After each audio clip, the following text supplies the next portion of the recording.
बहुत समय पहले की बात है। जंगलों की गहरी घाटियों में एक हरित और सुंदर जंगल बसा हुआ था। वहाँ बहुत सारे जानवर खुशी और समृद्धि से रहते थे।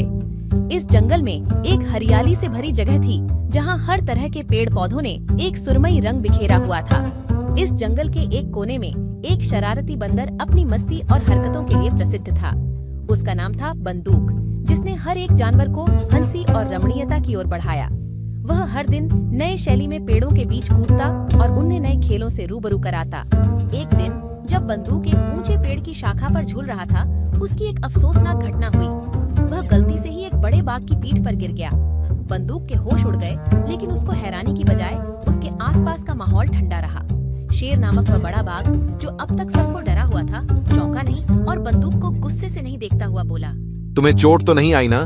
बंदूक थोड़ी सी घबराया हुआ था, लेकिन उसने मुस्कुराते हुए कहा, नहीं, मुझे कुछ नहीं हुआ। शेर हंसते हुए बोला, ओह, मैंने सोचा था कि कोई नकारात्मक प्रतिक्रिया होगी। तुम बहुत ही धैर्यशील हो। इसके बाद से बंदूक और शेर के बीच एक अजीब सा रिश्ता बन गया। बंदूक ने शेर के साथ अपने मजेदार खेलों को साझा किया और उनके साथ जंगल की सुंदरता का आनंद लिया। जंगल में यह बात तेजी से फैल गई कि बंदूक और शेर अद्वितीय दोस्त बन गए हैं।